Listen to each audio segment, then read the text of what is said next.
This is episode 30 of Average Nerds Inspect Mass Entertainment. We made it to this tremendous milestone. Glorious milestone. We would have gotten here much sooner if Boku no Hero Academia weren't so trash. shitty. Hey, but you know what? This is an anime podcast, so we can't be talking bad about anime. I mean, all anime are like my children. So what's your favorite child then? I can't pick. Every animated TV series from the country of Japan is automatically just elevated to supreme heights. Shield Hero, Supreme Heights. Yeah. All right, let's just get into it. Let's just jump into it. Without further ado, let's jump in. So which of our three, winter shows should we start with? Should we actually jump into? Kaguya? Okay. Let's start with that. Yeah.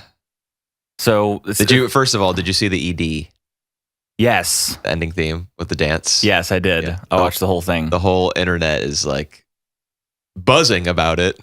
The whole internet or just one very small slice of the internet? Yeah, that's what I meant, I guess.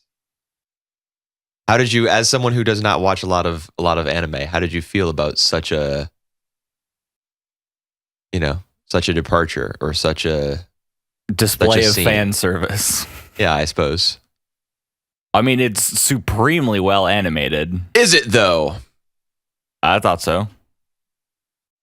I mean, yeah, I thought it looked really good. Lots of people are happy about it, or are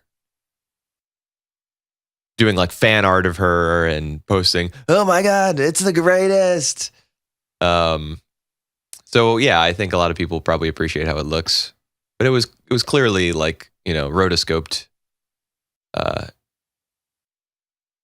You mean someone tracing over a 3D animated model? No, or someone tracing over a live action. It was kind of eerie. Yeah, the way it moved. I also got the Uncanny Valley feeling like creeping up on me as she was. Sometimes her eyes were like they didn't adhere to her face. You know how everyone's eyes are like set in their face, in their head? Right. For her, they seemed to be like kind of floating on like another layer above, in front of her face to me.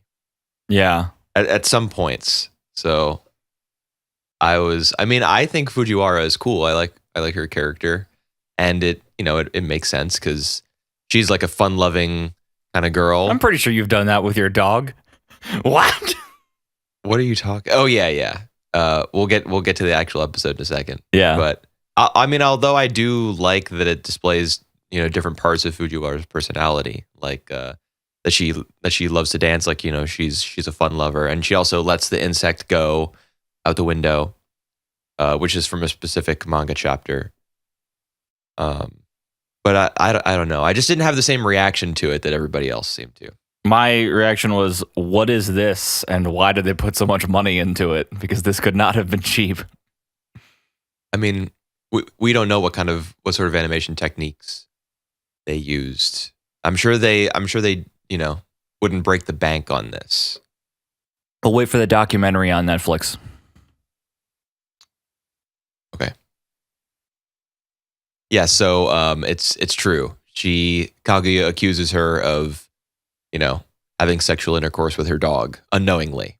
That's the first of the three segments. Yeah, and he's like, "Oh yeah, I've done that with my cousin." Right, her nephew. Right, my nephew. Yeah. Yeah. And my favorite part of that is when she says to Shirogane, "You have a little sister, don't you? I'm sure you've done it with her." And he goes, yes, I know exactly what you mean. What? That's preposterous. So Kaguya, she's innocent, I suppose. She's been shielded. She's been guarded. Put in a giant black box like forms around her. Right, with the English words black box underneath. Yeah. Neither of which were misspelled. Miraculously. Black box. So many screenshots of misspelled English words of English. in anime. Yeah. But perhaps they're catching on. plus black and box. That's like 8 letters total. Yeah, that's not hard. As well as a black box is an object, like a real thing. Right. Which was your favorite of the three parts? So what was the first one? It was the one where Kaguya doesn't know about What first time sex. means. Right. And Yeah. then the second one was the 10 questions game. Yeah. And then the third one was The walk to school. yes. There's a cat in the engine and it won't leave. Yeah. Oh, did you know that in the manga she's the one who puts the cat in there? I mean, it does kind of make sense because she winks at the maid and it's just like, Right. hey, let me go to school by myself. Right. And she also knew exactly, like she knows the president's route to school on his bike. Right. So it kind of makes sense that she would instigate or, make that sort of plot so that she could, conveniently and miraculously, neither of those was the word I was looking for, encounter him like on his way to school because she knows exactly where he's going to be and when. Right. But they didn't include that detail in the anime, maybe to make her more sympathetic or because it didn't shake out that way. Like in the storyboarding process, they didn't have time because they wanted to dedicate a bunch of time to Fujiwara dancing around and winking and doing a bunch of hand signs. Yeah. Which was my favorite? Yeah. Probably the first one. Yeah. Yeah. How about you? There was a really cool shot in the second one during one of the questions where it does the spinning camera Right. around Fujiwara. No, Around Kaguya. Kaguya, thank you. Sorry, I'm dumb. And because the room is actually a 3D model, when they do the whole pan around, it doesn't look like one weird image that's kind of moving abruptly. It actually like looks like it's properly spinning around her. So I thought that was really cool. Huh. Okay. I didn't pay attention to the background in that scene. I was more focused on like, each new frame of Kaguya that was presented to see if There were a lot. If her swiveling around looked normal and natural. Yeah. I guess if they're using an actual 3D background, then since they've gone to some lengths to camouflage it by using those, thicker lines. Right. They've drawn on top of it. Right. So what are you saying? That the second part was your favorite? No, I think the first part was the funniest, but the third part was The heartwarmingest. yes. It was nice that, even though she did plan to encounter him, to ambush him or whatever term you want to use on his way to school, and that plan was like ripped to shreds when she ran across that the little schoolgirl who's like, Just like I can't crosswalk. I mean, that's a reasonable thing for a child to do. Yeah, I know. But part of the reason that I take that tone is because Kaguya was kind of pissed. That her date with the president was going to be ruined. Her plan was going to be foiled because she has to be the good Samaritan. But it was nice that she was kind of rewarded because he was running late. Yeah. So if she had gone to the place where she expected to meet him, he wouldn't have been there. But because she does this nice thing for this girl, who of course reminds her of her because she wants to be with her friends. Yeah. Then she's kind of rewarded because he's running late and he's the one who stumbles across her, and then she gets to ride on the back of his bike, which is like a big romantic thing in Japan. It's illegal, and it's supposed to be really romantic when a guy lets a girl ride on the back of his bike. That's a very odd trope. I guess. Yeah, that's. I think it's kind of romantic. Maybe the idea that you're putting your life in his hands is supposed to be, add to the appeal of that situation, or that it's just the two of you, on the vehicle. Is that you use the term vehicle when you're talking about a bike? I guess. It's the apparatus, the instrument of torture, the machine. Act your age. Get a car. What are you talking about? Never mind. It's just a dumb reference. I make Our lots of those. podcast is full of them. Yes, it is, and it's always my fault. But yeah, I definitely did like the first and the third more than I like the second one. Yeah, me too. The second one didn't seem to have a big twist. Maybe you could say that it did because, you know, she wrote Dog. has his name down Right. instead of Shirogane's, but that was it. It was all, you know, just kind of headed in one direction. There weren't in some of the mind games that Kaguya and Shirogane get themselves involved in. There are like multiple layers and new elements are introduced. Like I just remember from the first episode, the steamed bun, when they're both like running out of brain power, and then the narrator is talking about like the steamed bun will replenish their blood sugar. Whoever gets it wins. Just and then Fujiwara eats it. Yeah, as she does, she kind of wrecks whatever game they're playing with each other unknowingly. I loved at the start of the episode, it does the start of its intro and then speeds it up really quickly to just blast right through it. Yeah, I kind of expected that they would drop it once they had a theme song. They've had a theme song since the beginning. Oh, love me, mister. Oh, mister. That one, yeah, that's been there since episode 1. I kind of expected that they would play it in every episode because, you know, it saves a little bit of time and money. And money, yeah, for sure. Yeah. And the show does lean into its premise of like, you know, them being it being a big contest, you know, not to confess. That's the whole crux of the series, both romantically and comedically.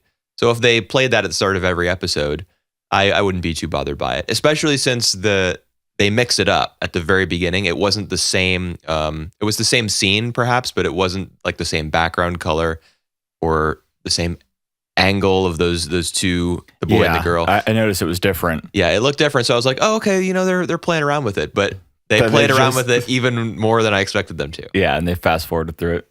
And also when Fujiwara is the pink-haired girl. When she's like explaining what sex is. Oh yeah. And it's just like 16 minutes later. Right. I was just like, that would be a long, awkward conversation to have to listen to from behind a desk. I think she had done a pretty good job of explaining it based on like the little snippets that we got in the subtitles. Yeah, I know, but in just like 30 seconds. I thought that was pretty good. 16 minutes later, and then you get married. I wonder if Kaguya had a bunch of questions and that's why it took so long. Who knows? Well, yeah, we'll never know. Let me pull up Audacity and see how long we've been talking about this series. Oh, 13 minutes. Okay, that's a pretty good amount of time. That is an amount of time that is acceptable. Thanks, Bird. All right, you want to move on to Mob Psycho or The Promised Neverland? Let's do Mob. Okay. How about it? How about Mob Psycho? This is episode 4, by the way. Episode 4 of Mob, which starts with Reigen getting a very fancy letter from a very rich person. Yeah, that's the whole.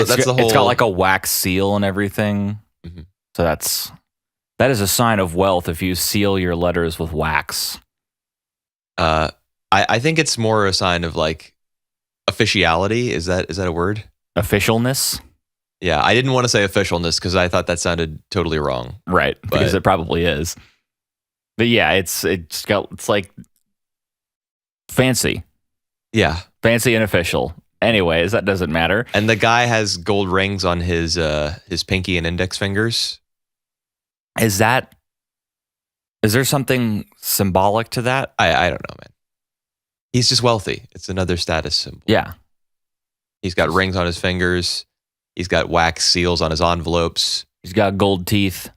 He did? I think.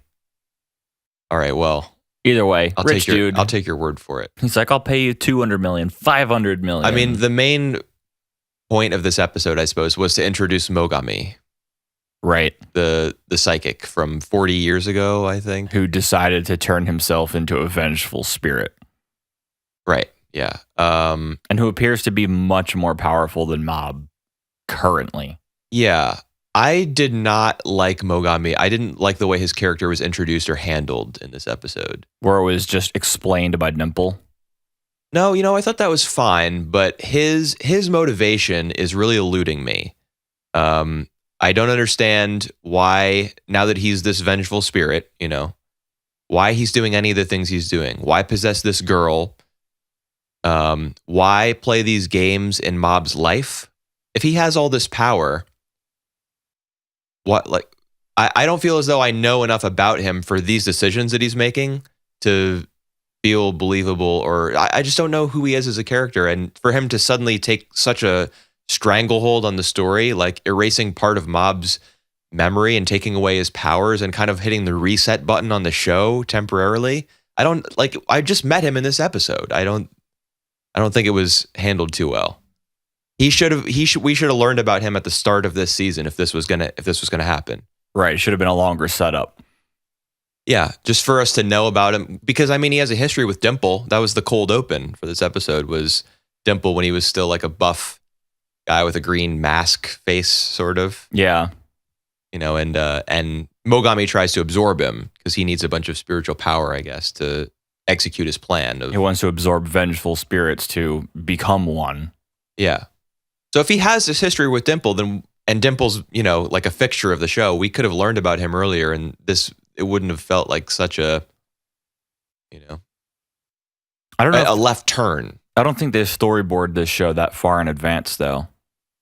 Because if they're going by like manga chapters, or I don't know how they're, translating the work, by. But it's an adaptation. You don't have to use the manga as your storyboards. I feel like that's what happened, and this character wasn't introduced until like a certain chapter, and then this happened. Okay, I take the same issue with it. I feel as though it's really abrupt for this huge change in Mob's life to have happened instantly. Yeah, pretty much. We just met him in the span of an episode. Yeah. So I don't care for him. Or I don't care. Obviously I don't care for him, as a person, as like a moral being. He's reprehensible, but I don't care for what the show is doing with him and through him. So that's how I felt about this episode in general. And how does that make you feel? Makes me feel, the one bright side is that since he's done this to Mob, erased part of his memory and taken away his powers. It seems as though, and he based on his like voiceover as after Mob wakes up, really abruptly. Right. He's like, like doing something important. It seems as though Mob is going back to school. Which is your favorite. It is my favorite. I can see you smiling. It is my favorite. So I think what the show aims to do is see how Mob acts differently, without his powers, if at all. And I can already predict that he's not going to act any differently because he's like such a genuine guy. And then Mogami's going to be like, "Oh, what? Why aren't you acting?" I've seen the errors of my ways. Oh no, I'm defeated. I doubt that he'll have seen the error of his ways because he seems to be very convinced that like negative emotions are stronger than positive ones. He goes through that whole thing. Right. About, which is another thing I didn't understand. Like if he believes so strongly in the idea that negative emotions are more powerful, which is why he's like arranged his entire life and afterlife the way that he did. Why play all these games with Mob? Like, to turn him into one. Why? Who cares? Why does he need to prove that negative emotions are stronger by doing this, by interfering in Mob's life like this? If that's just his entire MO and like philosophy. I don't get it. Well, people like to be right. And you come up against someone who disagrees with you, you try to get them to see your point of view, which is essentially what he's doing. It's what everyone does. Yeah, but I feel as though when he became an evil spirit, he attained a level of like power that it just doesn't seem as though his sudden integration into the story is like, why would he be here? Why possess the girl, for example? Does he want the father's wealth? Probably not, because he's a spirit. Was he somehow plotting, like by by possessing this girl that the father would become alarmed and bring a bunch of psychics to their mansion. And then from amongst the psychics, he could pick one of them and then play a bunch of games in their life. That seems really unlikely. Yeah. There are some holes for sure. I don't know. I just, I've already said it enough, but I do feel like this is a 2-part episode, and I feel that if they were watched together, like as one 44-minute block, it'll probably make way more sense.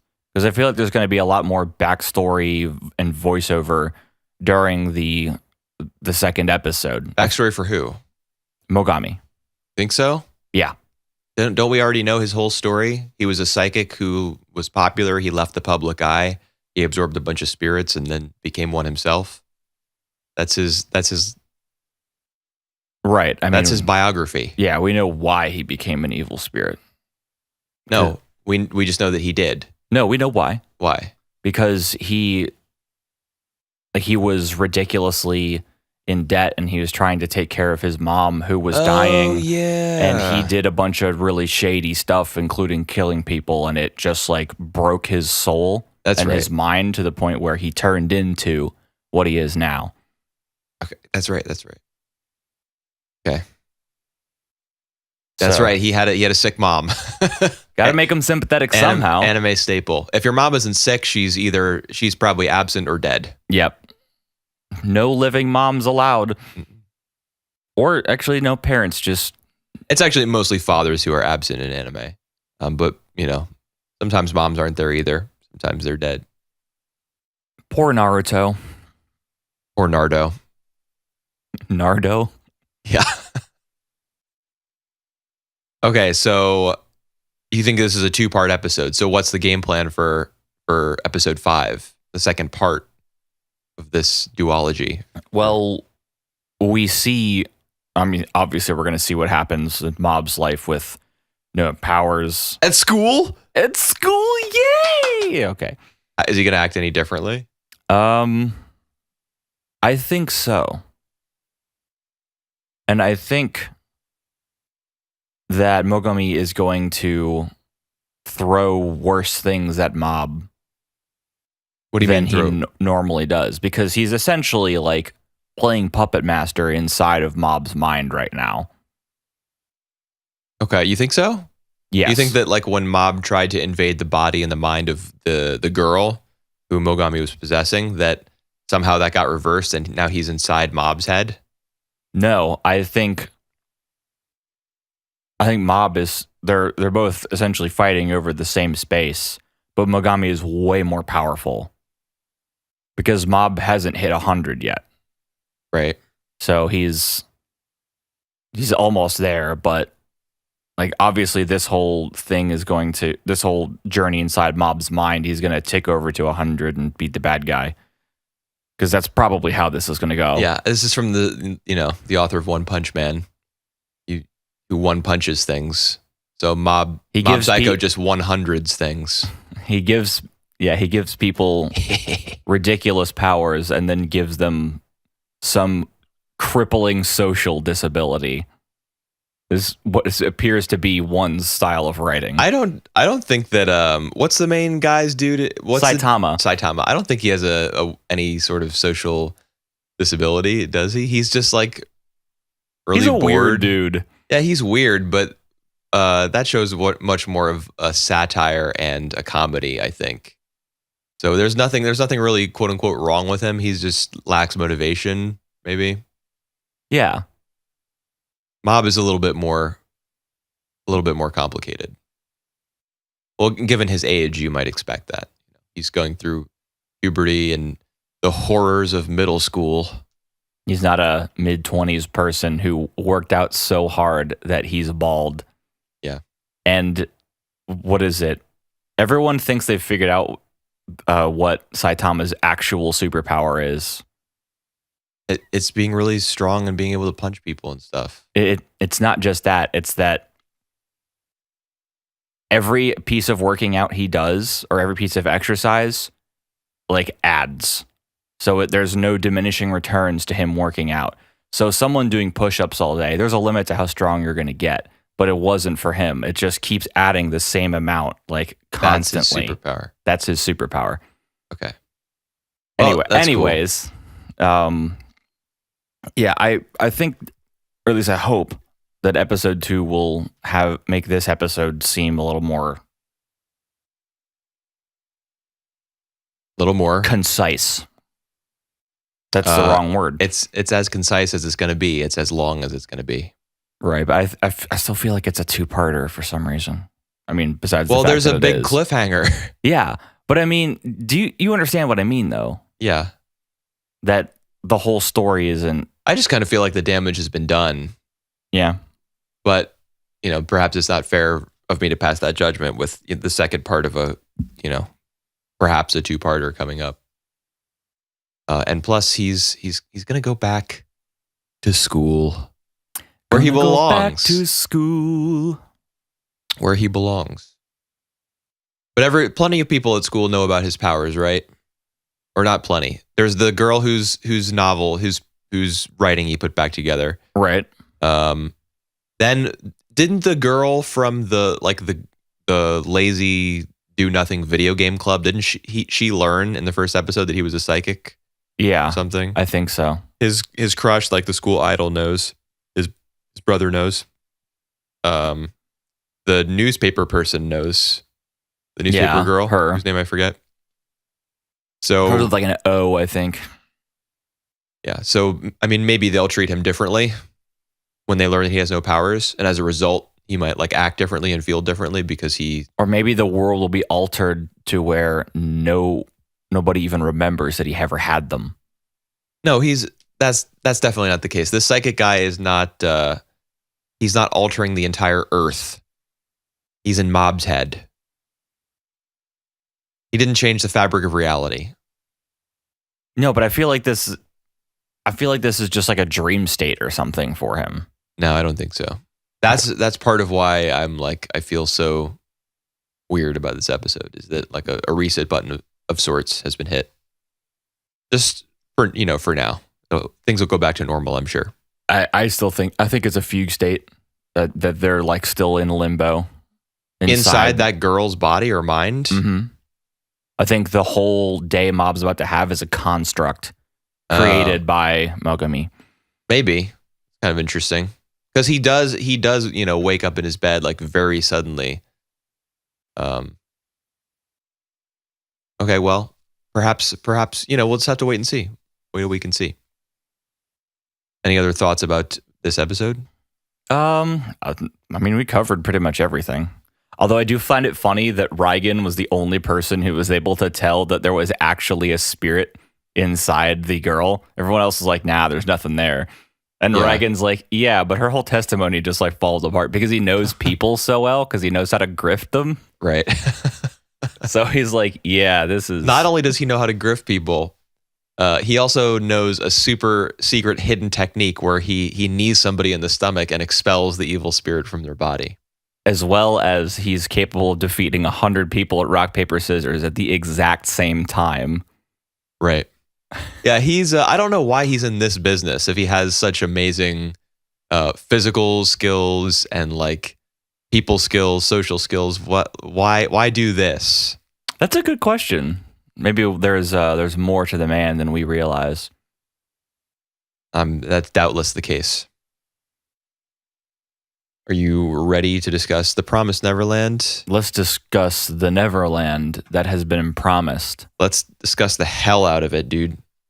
Let's do it. Let's do it. This episode totally lost me. Because of just how completely insane the new mom is. Why is Sister Crone like dancing around and singing in her room, talking to a doll, and speaking very, very loudly about her plan to usurp Isabel and take over the farm? Why are all the kids talking about like transmitters and their plot to escape and stuff in normal tones of voice when they're just hanging around in a room where anyone could walk around the corner at a moment's notice?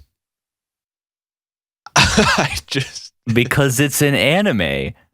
And it is as you said, all anime are gifts from God. That's right.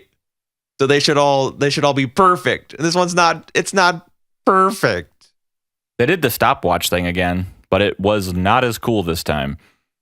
What do you mean? Like when they had the clock in the background and it was her like snatching up the kids in tag? Oh yeah, that's another thing. Why is tag, just the game of tag, such a huge plot point in this series?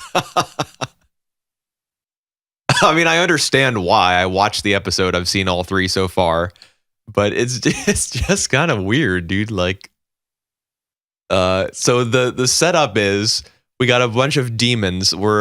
This is all taking place in a demon-led society, and we're on a human farm where the children are going to play tag in order to escape. That's the story that we're willingly watching every week. Yes. That is all right. I just wanted to confirm that. Yeah, that's what's going on right now. Yeah. Okay. And we have a red spy is in the base. What do you mean? I don't know what you mean. At the end of the episode, one of the kids is a spy. Oh, are you talking about that girl with the glasses? Yeah, they think she's a spy. The camera keeps lingering on her. Yeah, that's got to be a misdirect, right? I mean, there's no way it's that obvious. You thought that this new lady might have been like, oh no, she might be a plot point to help them escape. Nope, she's batshit insane. Yeah. Yes, she is. And so is this show. There was like one really cool part of it.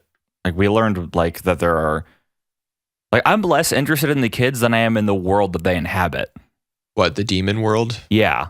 Like what does the rest of the world look like? Yeah, there was. How does that society function? There was actually like a bit of we see like a bunch of them sitting around like a round table. Right. That's after Isabel makes that call to her supervisor or something, using that really old looking recording equipment.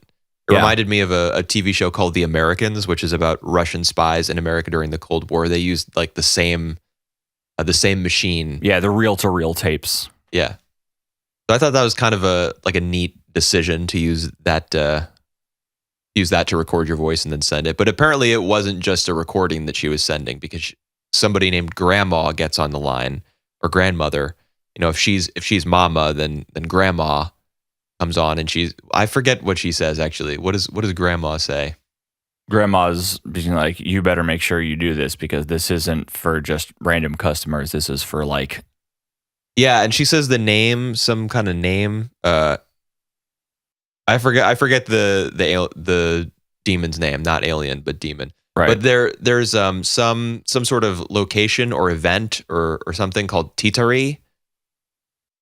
Right. You know what I'm talking about here? Yeah. And that's what the kids are being prepared for. This is some sort of, ritual. Yeah, it's like a sacrificial event or something. Yeah, and then we as you mentioned, we do see a whole bunch of the demons like sitting around a table, and one of them has a rose in front of him or is wearing it. I just remember a rose being in that scene. Well, it wasn't a rose, it was a bundle of those red flowers that you see in the OP. Right, yeah. They must have some significance. So if those red flowers are being used as a symbol in the opening and the ending themes, and they exist, in demonic society, they have some significance, obviously, because the guy is holding them, or they're just present there. Right. Then we'll probably be learning, more and more about them as time goes on, which is a good thing. Yeah, I'd say that's probably one of the parts of the show in which I'm most interested. Is all the kids playing tag every week? Like, I don't really. The stakes couldn't be lower for me. Yeah, because I mean, it's pretty obvious that like kids are gonna die. They are? Oh yeah, lots of them. One already has. Oh yeah, what's her face? Connie. And they're like babies. All right, 1-year-old, let's escape. Yeah, dude, this is not going to go well for Emma, who wants everyone to escape. And I think Ray brings that up again in this episode. Yeah, being the realist in the trio, he's like, it's probably, like, it's probably not going to work out, right? There's just going to be like dozens of slaughtered kids, and he's just going to be like, I told you so. Well, things are eventually going to come to a head between him and the other two. He's been alerted to the fact that they're just a bunch of meat puppets, that are getting shipped out. But that doesn't mean that he's gonna value every meat puppet as highly as he does himself. He's Right. He's the guy who's thinking about how he's going to survive. So we'll eventually see him, leave on his own or betray the others, something to that effect. I have to imagine. Yeah. Okay, so here's something interesting. When Sister Crone was playing tag, and they're in that rocky looking area, and Emma is hiding with a couple of the kids behind a large stone. Crone says, "If you saw the harvest, then I think she says, I'm on your side." Yeah. I'm using GJM subs, so I don't know what yours said. That's what they said. Okay. If you saw the harvest, I'm on your side. So she, like Mama, she suspects that some of the kids, or I guess Mama filled her in. Yeah, she did. She just directly told her. Yeah. But she wants to ally herself with the kids in order to take Mama down. To get Mama's job. Yeah, well, to discredit her, I suppose. Maybe Yeah. she wants to let one of the kids escape or something. Maybe she just thinks to herself that Emma is the one, she's the one who saw the harvest. She's the one who left behind that stuffed animal in the first episode, the smoking gun. And so she's going to specifically team up with Emma and let Emma escape, perhaps temporarily. And then the demons will be like, "How could you do this, Isabel? Now we eat you." And then they stuff her down their gullets, and Sister Crone takes over. I don't know. What else does she mean by I'm on your side? I don't. I mean, we're not supposed to know. I suppose. But the show kind of threw that at us, and is letting us make up our own minds about what that could mean, what their potential partnership could mean or could look like. They tried really hard to make her creepy. Yeah, with the lighting, mission accomplished, angles. dude. She's got the really wide cheeks when she smiles, they kind of bulge out from the side of her face, like she's a Disney villain, or something. So yeah, I mean, props to her character designer. I'm going to put that flea in a box. Disney villain. Another reference. Disney villain. Great. Yzma. I remember. Yeah, because she smiles and her cheekbones go all weird. Yeah, though the person I actually think about is the Grinch. Oh yeah. When the Grinch smiles, his cheeks go. Boy, it looks like he has a banana in his mouth, like a giant banana. Yeah. Just poking his cheeks out. I don't know what. We didn't talk about the fact that they figured out where the transmitters are, or they think they have. Right behind the ear. Yeah, and they dissolve apparently, or something. Or the wound that's there goes away. Well, it looked like a bump to me. Like the transmitter was directly under the bump. I didn't think of that as being a wound, but perhaps that's was the intent. Yeah, I think that's what it is. Well, they figured it out. Congrats. Okay. Well, they have to figure out how to get rid of them. Yeah. What are they going to do? Are they so Ray is like, they're just all going to Picasso themselves. Yeah. If they want the little ones to escape with them, they're going to do it like a game of tag. They're going to be like, "Okay, everyone, now let's go play tag. We're going to play in this deep part of the forest this time." And then once they all get up to the fence, "All right, everyone, shing!" And they pull out a knife. They start cutting people's ears off. All right, now let's escape. Let's go. Gotta go fast. Just the sheer implausibility of this. When has an anime ever been plausible?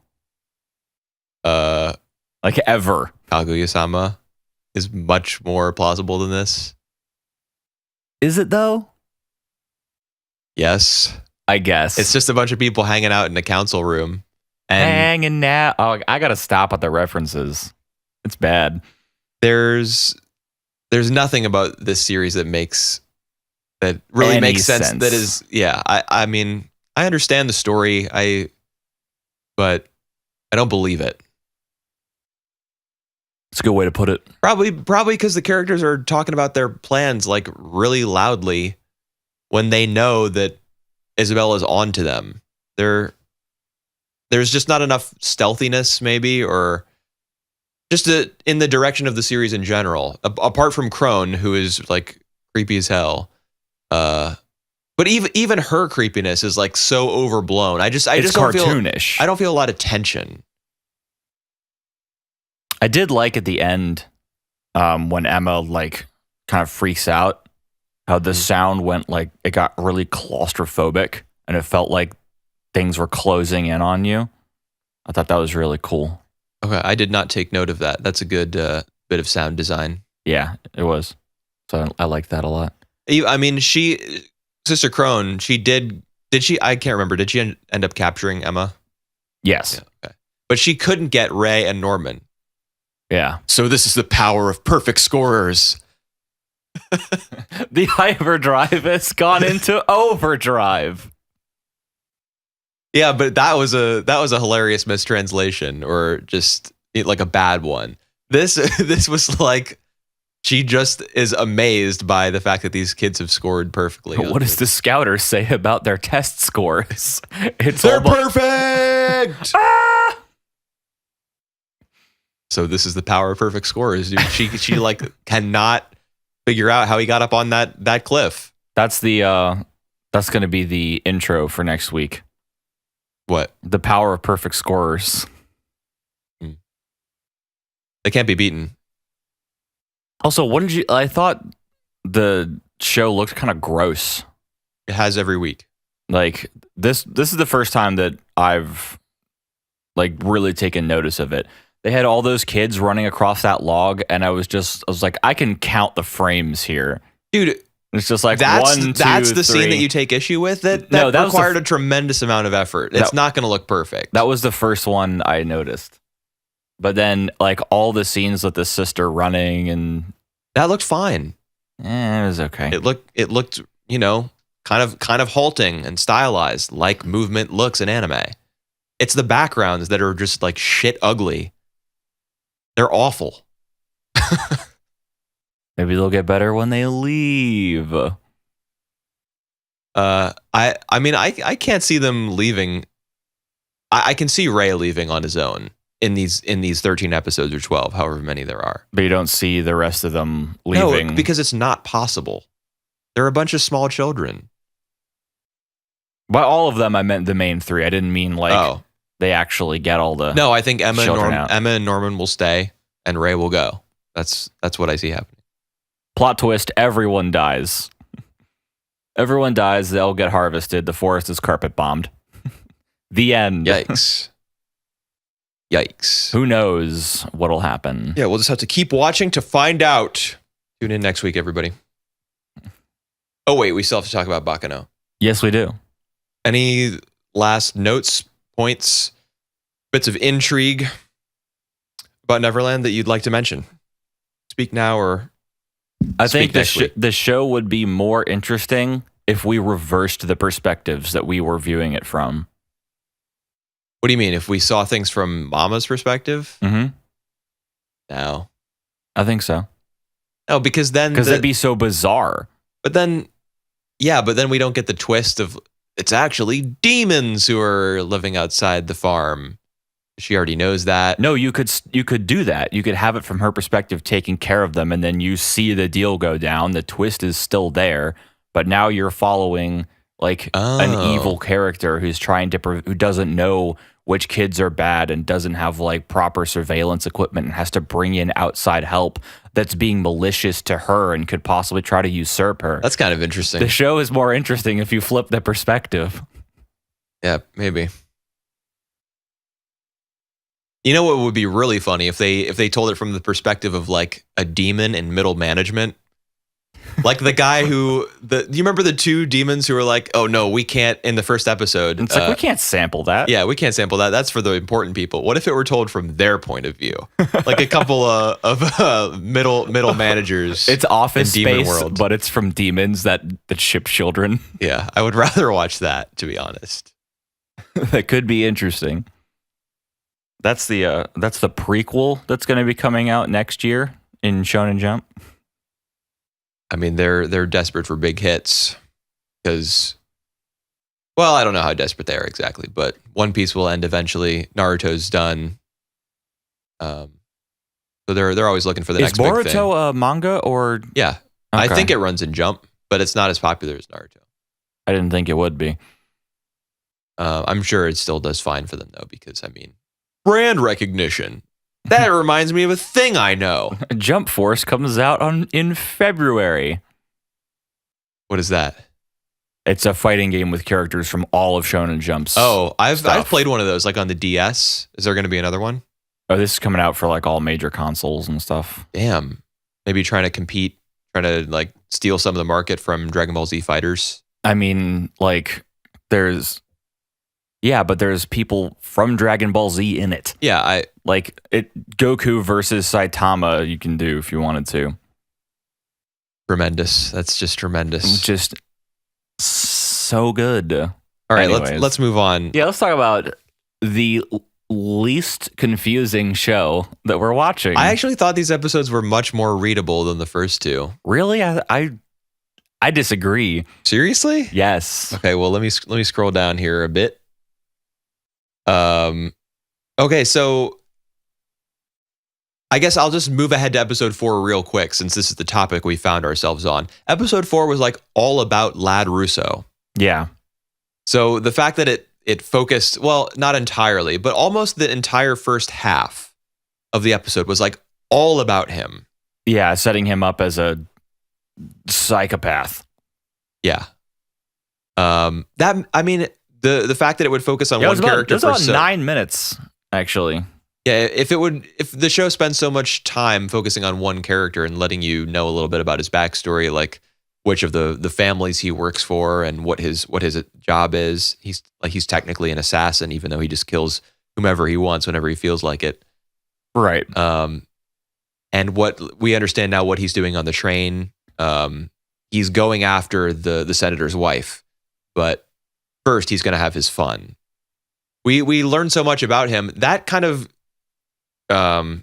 simplifies things, for us to spend so much time. It simplifies things for one character out of like dozens. Yeah, I mean that's true, but if an episode is 22 minutes long, let's say, and we spend a little less than half of that following one guy around, that also simplifies that episode, which in turn makes the show a little bit easier to follow. Episode 2 though did the same thing. With who? With Maria and the other guy.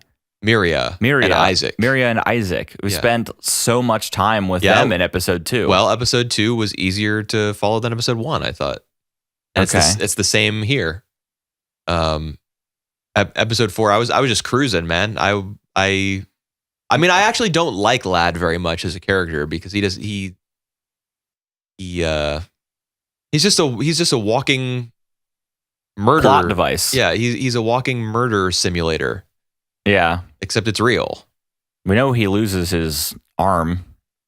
We do? When did we see that? Was it in one of the earlier episodes? Yeah, when the police officers are investigating the train that went wrong. There were a bunch of people out in a snowy field that were all like draped over because they'd been killed. And he's missing an arm? Yeah. Okay. He wakes up and he's talking about like killing the woman that's next to him and everyone who's there, waving around a stump of an arm.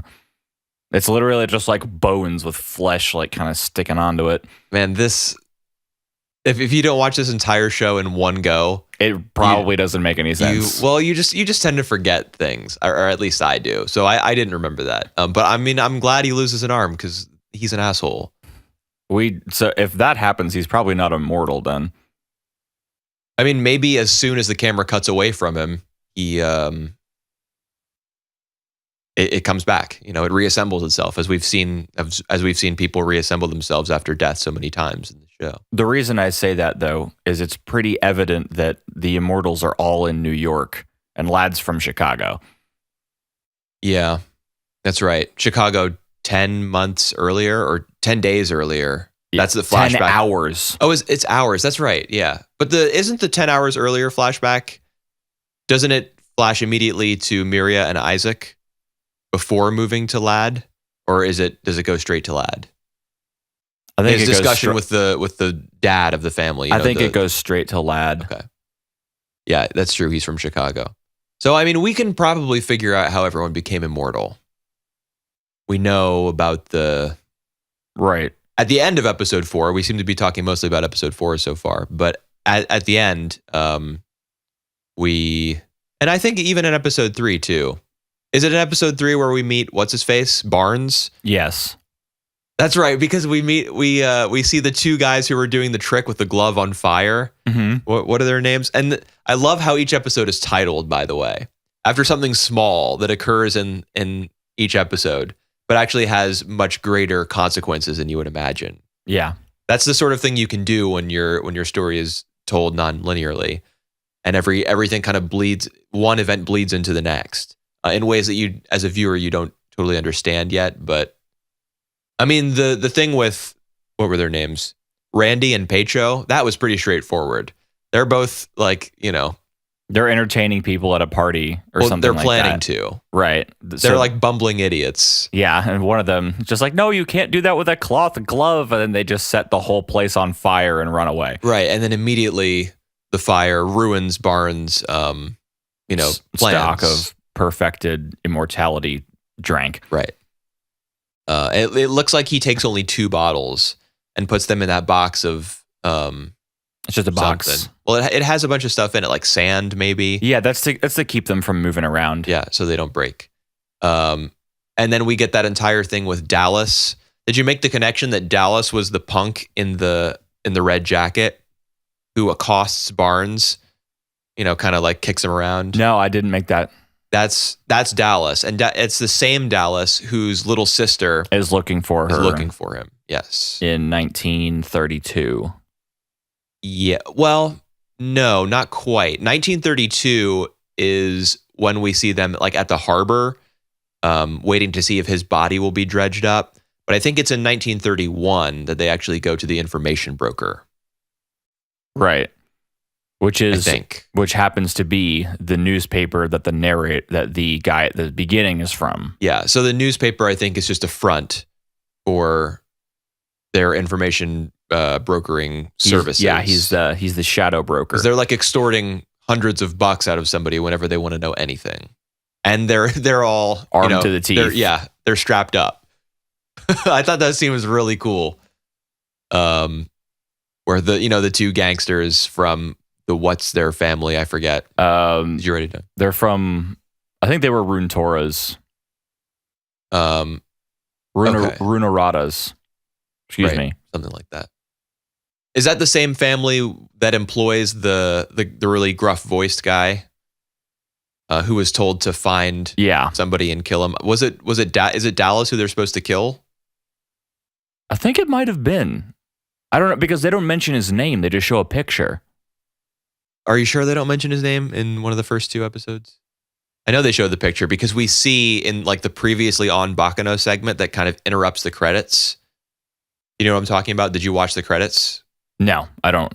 Okay, you should for this series, because in the middle of each credit sequence, starting I think in episode 3, there's like a previously on Baccano segment that tells you important information from the last episode of like what you need to know going into this new one, which is particularly important in this show because of the fact that how convoluted it is and it's told out of order.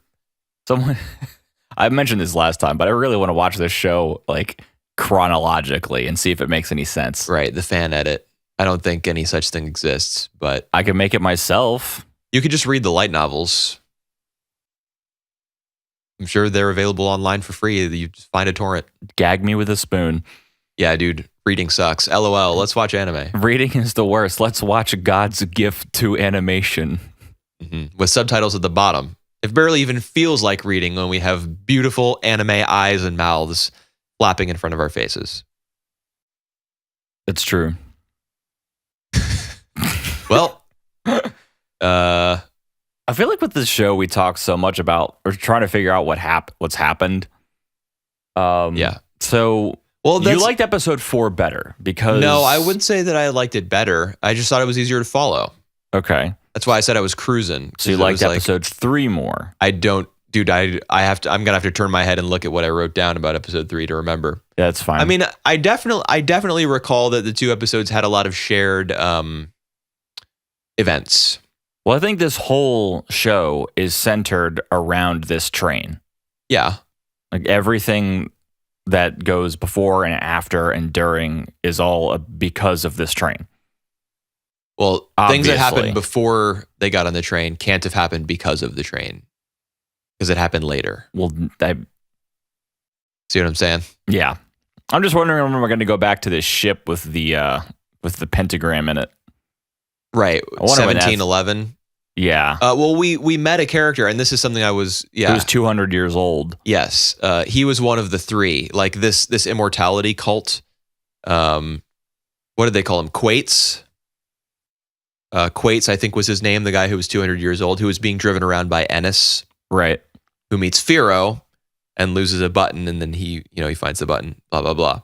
So it's him, Quates, Barnes, who we met as well. He's the alchemist, I suppose. And or one of. I mean, they kind of talk about him as though he's the guy, like he makes the product. They mentioned killing him. Yeah, I think the reason he said that was because he says specifically if he's had some of it, like if he's had some of it to drink, kill him. Not that you could even kill him. Right. I think that's what Quates is implying, is that if he's had some of it to drink, kill him. If he comes back to life, the product is good. If not, he's useless because he's made something that won't bring you back. Right. I'm not totally confident in that interpretation. I don't think he's the only one, because that meeting was it earlier? I have the timeline so scrambled in my brain. I think that's happening in 1930. Yeah.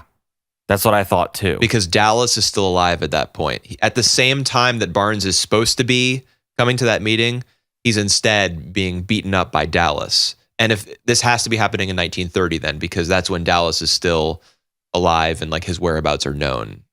Yeah, and Isaac and Miria they ran into them on the way there. Ran into who? They ran the girl who I wrote down her name somewhere. Ennis? Yeah. Ennis and... Oh, yeah. They get hit by the car. Yeah, they get hit by the car after they were celebrating their hat shopping. Their 87th heist. Well, they were mask shopping for heists. Right. So that's when they were still stealing before they decided to get a gold mine in Miami or in California somewhere. No, that's not true, is it? I thought that they spent 9 months going across the country from San Francisco to New York. Didn't they mention took a train. No, the 9 months was them in the gold mine, getting absolutely nothing. There was a 5-month time skip and then a 4-month time skip, and then they got the letter and then they left. Okay, but he still made reference to the fact that they had been doing a series of heists. Right. Across the country, so they must have traveled. Yeah, they have, and that must have taken some time. Yeah, I don't know exactly what their deal is. Like, whether they get the hats first or they do the theft. Wearing the baseball outfits of Babe Ruth and Ty Cobb. I think they'd already done that. No, that has to happen after, right? Because wait. Oh, God. Shit. Anyway, yes, Isaac and Miria are like omnipresent. They exist everywhere at all times. They can't be escaped. They are God and Goddess. They are the lifeblood of this show. Indeed. Are we supposed to infer that Dallas is immortal? Because he stole the box? Right. That's the thing. That's what I was going to say earlier when I mentioned we know how everyone became immortal. It's because Dallas stole it. And I mean, from this point, I don't know how. Maybe Firo, who fought them, will track him back down. Because we know that Firo's immortal. You know, the bookstore got shot up in the 2nd episode, I think, and he survived. Right. And so did his friend from the other mafia family. Yeah. So somehow this stuff, you know, this immortality juice or whatever is going to be distributed. amongst the different mafia families in New York City. And it's all because Dallas is a punk and stole it from Barnes or Bernard, whatever his name was. I think it was Barnes. But apparently it's possible for it not to be perfect. Yeah.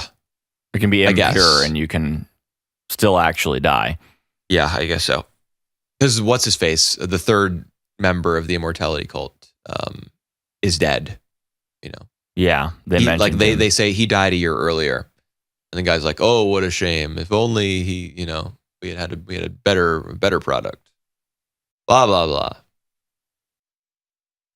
Man, I thought these episodes were much easier to follow than the first two because the show's starting to make connections for us. Like in episode 2, Jacuzzi is so freaked out about the rail tracer, he runs into Lad in the hallway. Right. We see that happen again in episode 3. Yes. And there was another instance of that happening as well, and I wrote it down. The black suited guys planning to rescue Master Huey. We still don't know what that means, or at least I don't. Do you know who? Have you gotten any clues about who Master Huey is? I mean, they mentioned him. He was just like the leader of their cult. Yeah, but do we know who he is? No. I have a theory that it's Cheslaw Mayer, the kid. Really? Yeah. I think that's him. He's on the train though. I know. But I don't think they realize that like somebody else's soul maybe is in his body. Something like that. Like that's actually Huey. Because I remember that kid thought to himself, he's like, I can use these people. Yeah, the white suits under Lad's control. Yeah, I just think he's somebody significant. And one of the reasons I think that is because the show has let on so little about him compared to the other characters with whom we've spent more time. That's a good point. It can't reveal too much about him, obviously. Probably because he's like really integral to the story in some way. Okay, that's a good point. I don't know exactly how. So I'm going to just throw it out there. I have seen this show once before, but of course I've forgotten everything about it because that was 10 years ago probably. So I think he's Master Huey. I'm now shrugging. That'd be a fun twist. I am now shrugging to indicate that I actually have no basis for this. For this belief. exclamation. Yeah. Yeah, I mean, I like the show. I definitely this is a show that makes me want to just keep watching episodes because I'm like, all right, oh, nice. Something will be explained in the next episode. It's like this will make more sense if I watch more episodes. Yeah. How did you feel about speaking of wanting to move on to the next episode after watching one, which is good. That's the ideal, feeling that you want to be left with at the end of an episode of anything. Or a chapter or a track in an album, what have you. Do you remember anything about the ending to episode 3? What do you mean? Hang on. I probably wrote it down. I just want to see if this like stuck in your head at all. So it's quiz time here on the Average Nerds podcast. Did something stick in my head at the end of episode 3? Yeah. Do you remember how the episode ended?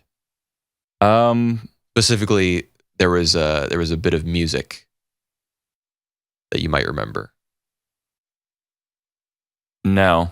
Okay. It was the violin stabs. Dun dun dun dun dun dun dun dun dun dun dun dun dun. Like shrieking violin sounds getting louder and louder and higher and higher. You mean like from Brotherhood? I guess.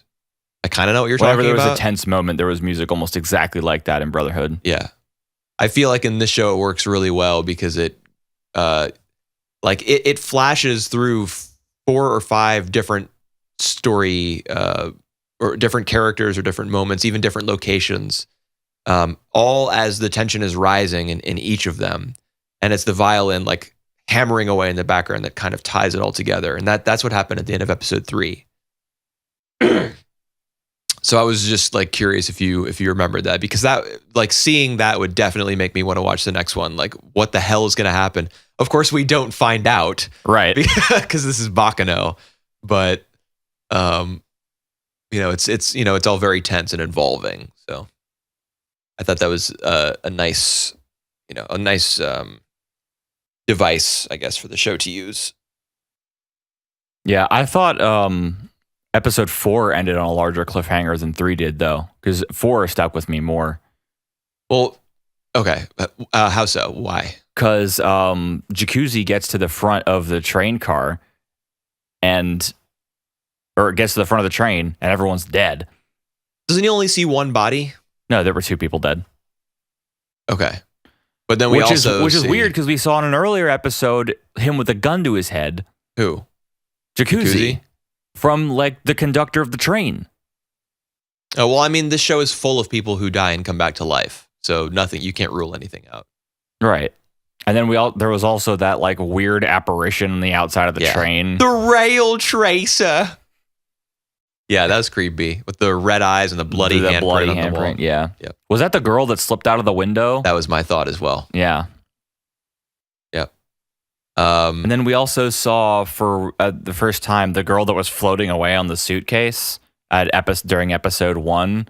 What? She's with the orchestra. She's in the intro. I don't remember her name because I didn't write it down. The girl who's floating away on the suitcase. I definitely remember a scene where like a bunch of people are floating in the water. Is that what you're talking about? There's a scene in the first episode where people are like scavenging the luggage from the train, trying to collect it. And there's a girl in a black dress with purple hair. It's like Claire or something, isn't it? It's not Claire, but it's close to that. Who is she with again? She's with the Death Cult. Who are trying to revive Master Huey or rescue him? Yeah. Yeah. Oh, and she goes off and they're like, "You gonna let her go?" And he's like, "Yeah, she only has a day to live. She does what she does. She has a day to live anyways," or something like that. Yeah. Right. What about her? It's the first time we've seen her since that episode. Okay. So I thought that it's they're inserting more characters that we've seen in the theme song. We've only seen her a little bit. We've only seen Coleslaw a little bit. That kid who I like to call Coleslaw. He must be Master Huey. The parallels can't be denied. I think the only parallel things that have happened today are equilateral lines on a desk with that line of thinking. Hello? Okay. It made sense to me in my head. Never mind. Yeah, I mean, he's probably not Master Huey, but she's interesting. What's her face? Claire. Purple hair. We'll call her. We'll call her Claire. We'll call the kid Coleslaw. And we'll call Lad Mad Lad.